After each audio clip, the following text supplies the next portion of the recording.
मंच पर विराजमान हमारे लाडले नेता माननीय मुजफ्फर हुसैन साहब, प्रदेश से आए हुए शर्मा जी, मेहुल जी, अन्य सारे हमारे नगर सेवक, नगर सेविका, सारे कार्यकर्ता, नवगठित जिला कमेटी, आप सभी का बहुत बहुत हार्दिक स्वागत है। आज इस सभा में महाराष्ट्र के मंत्री महोदय माननीय असलम शेख जी अभी कुछ ही देर में पधारने वाले हैं। जब शेख साहब यहाँ आएंगे तो मुझे पूरा विश्वास है कि मुजफ्फर हुसैन साहब के मार्फत से शहर की तरफ से मुजफ्फर हुसैन साहब जरूर कुछ न कुछ हमारे शहर की बेहतरी के लिए मांगनी करेंगे और कुछ न कुछ ऐसी चीज, ऐसी कोई सौगात आने वाले दिनों में शहर के लिए, विपक्ष में रहते हुए ही सत्ता राज्य में है तो जरूर कुछ न कुछ ऐसी मांगनी होगी। क्योंकि हम जो आशा लगा सकते हैं, मुझे ऐसा लगता है कि वो सिर्फ और सिर्फ कांग्रेस से लगा सकते हैं। राज्य में जो हमारी सरकार है हम उससे लगा सकते हैं। क्योंकि मैंने इतने दिनों में जो चीज नोटिस की है कि केंद्र की सरकार के पास हमारे लिए देने के लिए कुछ भी नहीं। जब भी देखो तो इस सरकार के पास पैसों की कमी होती है।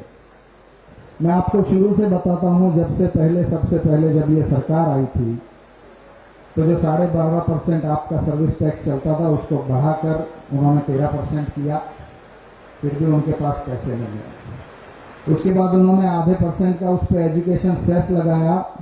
मेरे यहाँ की लाइब्रेरी की, मेरे गली की लाइब्रेरी के दरवाजे टूटे हुए, खिड़कियां टूटी हुई है, लेकिन आधा टका एजुकेशन सेस लगाया गया, जो आज भी वैसी ही स्थिति यहाँ पर है।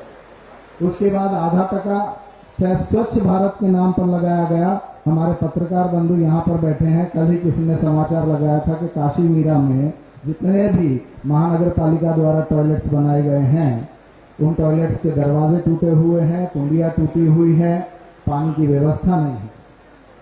तो मैं आपको गली से लेकर दिल्ली का हालात बता रहा हूं कि पैसा तो यहां से दिल्ली जा रहा है लेकिन आ कुछ भी नहीं रहा है। उसके बाद आधा % और बढ़ाया गया, कहा कि कृषि कल्याण के नाम पर हम सेस लगाएंगे। आपका सर्विस टैक्स 15% हो गया। कृषि कल्याण के नाम पे आधा % टैक्स बढ़ाया गया और वही आधा % टैक्स आज दिल्ली के बॉर्डर पे खड़े हुए किसानों के ऊपर पानी की बौछारें करने के लिए इस्तेमाल किया जा रहा है। हमने पैसे दिए थे उनके उत्थान के लिए, लेकिन आप उन्हें प्रताड़ित कर रहे हो हमारे ही उस आधे % सेस से। इस सरकार के पास बिल्कुल पैसा नहीं है।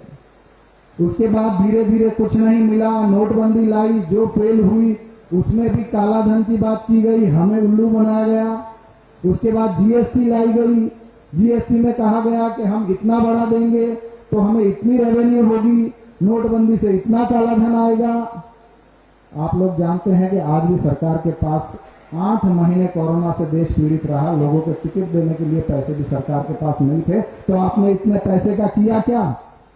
आपने तेल से पैसे कमाए, फिर भी आपके पास पैसे नहीं है।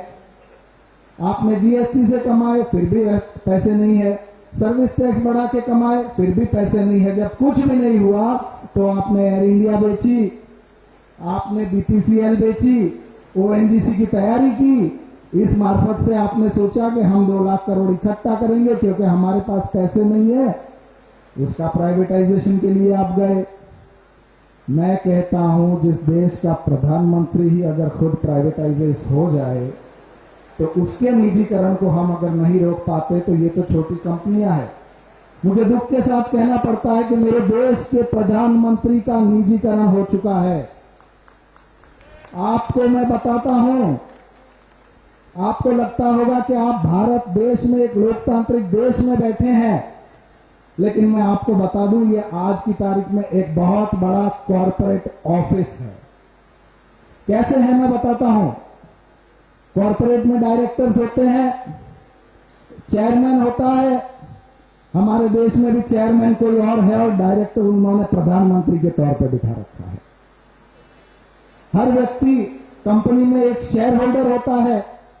आपके पास उस कंपनी का एक भी शेयर है तो आपको लगता है मैं कंपनी का मालिक हूं, क्योंकि ऐसा कहा जाता है कि share holder is the owner of the company. आप एक वोटर है शेयर होल्डर की जगह। आपको भी लगता है कि आप देश के मालिक है क्योंकि आप वोट देते हैं, लेकिन ऐसा है नहीं, क्योंकि देश कोई और चला रहा है। तो इस बात को आप लोगों को समझना होगा कि ये देश आज पूंजीपतियों के हाथ में जा रहा है। यहाँ किसानों की जमीन पर नजरें गड़ाई जा रही है। अन्नदाता आज इतने महीनों से, लगभग 2 महीने हो गए, प्रताड़ित किया जा रहा है। मंडियों का निजीकरण करने का पूरा कार्यक्रम बनाया गया है जो आपके समझ के परे है। और हमारे यहाँ पे जो सबसे बड़े एक झूठे प्रधानमंत्री के तौर पे प्रसारित किया जा रहा है, जो हर बात में झूठ बोलते हैं, नोटबंदी में झूठ बोलते हैं, जीएसटी में झूठ बोलते हैं, जीडीपी में झूठ बोलते हैं, हर जगह गुमराह करने का प्रयत्न किया जा रहा है। और मैं हमेशा कहता हूं कि जब सेंटर में इतने बड़े नेता अगर झूठ में माहिर है तो उनके चेले हमारे यहाँ पे झूठ में माहिर कैसे नहीं होंगे। वो वहां बड़ा झूठ बोलते हैं, यहाँ पर हमारे शहर के वासियों को 75 MLD पानी का झूठ बोला गया, 40 MLD पानी आया, सीधे सीधे लगभग 45% का झूठ। क्या कहोगे इनके बारे में? जब हम सीधा साधा कोई काम करवाने जाते हैं तो हमारे यहाँ पे अधिकारी हमें दर दर की ठोकरें खिलवाते हैं और यहाँ इलीगल काम पास हुए जा रहे हैं, जमीनों पे कब्जे हुए जा रहे हैं, पीडीआर खाया जा रहा है, लेकिन कोई कहने वाला नहीं है। किसी को भी इस चीज की परवाह नहीं है क्योंकि लोगों को गुमराह कर दिया गया है। आज कल ही मैंने सोशल मीडिया पे देखा, एक कैंपेन चलाया जा रहा है, बेस्ट आमदार चैलेंज। और आप लोगों को हंसी आएगी कि ये कैंपेन वो भी चला रहे हैं जिनके नेता आज आमदार भी नहीं है। अरे बेस्ट आमदार का चैलेंज मत चलाइए, ये तो आपकी रोजी रोटी है, ये तो आपके चुनाव जीतने के तरीके हैं कि धार्मिक उन्माद फैला दिया, लोगों को भड़का दिया, कहीं किसी की सीढ़ी बटवा दी है। हम बहुत वर्षों से सुनते आए हैं, देखते आए हैं, और ये जीत पाने का एकमात्र तरीका है। अगर चैलेंज चलाना है तो बेस्ट पॉलिटिकल इंसान का चैलेंज चलाइए, सबसे नंबर 1 नेता आपके सामने हाजिर होगा। मीरा भाईंदर का हर वासी, चाहे वो किसी पार्टी को वोट देता हो, चाहे उसने हमें वोट दिया हो न दिया हो, लेकिन उसकी अंतरात्मा इस बात को जानती है कि अगर मीरा भाईंदर शहर में कोई सबसे अच्छा नेता है, कोई सबसे अच्छा इंसान है, तो वो हमारे नेता माननीय मुजफ्फर हुसैन है। और हमें गर्व है इस बात पर। उन्होंने कभी राजनीति में जीत हार ये उनके लिए मायने नहीं रखते। ये तो हमारे लिए आज भी मंत्री है, कल भी मंत्री रहेंगे, हमारे लिए मायने नहीं रखते। हमें इस बात का गुरूर है कि हम ऐसे व्यक्ति के साथ जुड़े हुए हैं। आप सबको इस बात के लिए अभिनंदन देता हूं कि आप ऐसे व्यक्ति के साथ जुड़े हुए हैं। भाजपा के लोगों को जितनी भी बुराइयां दिखती हो, सारी की सारी कांग्रेस में दिखती है, इनको भाजपा में नहीं दिखती है। मैं हमेशा, कल मैं एक फिल्म देख रहा था, गो गोवा गॉन, आप लोगों ने भी देखी होगी।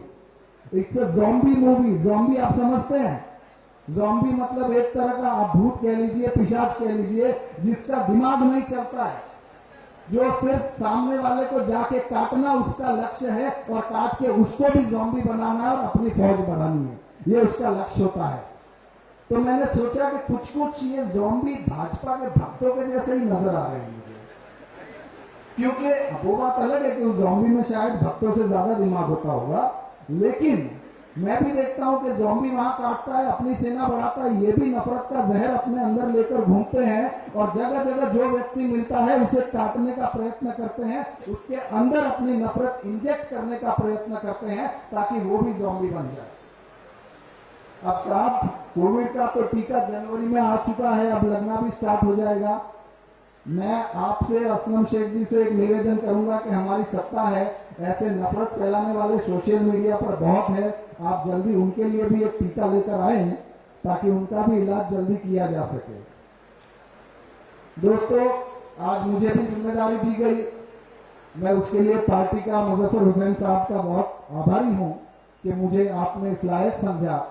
मैं मेरी यथाशक्ति ये हमेशा प्रयत्न करूंगा कि मेरी वजह से कहीं भी पार्टी के नाम पर कोई आंच न आए, और पार्टी को जो फायदा मेरे इस पद पर रहने से हो सकता है मैं पूरी कोशिश करूंगा। आप सब लोगों को बहुत बहुत धन्यवाद कि आप लोग यहाँ पर आए। जय हिंद, जय महाराष्ट्र।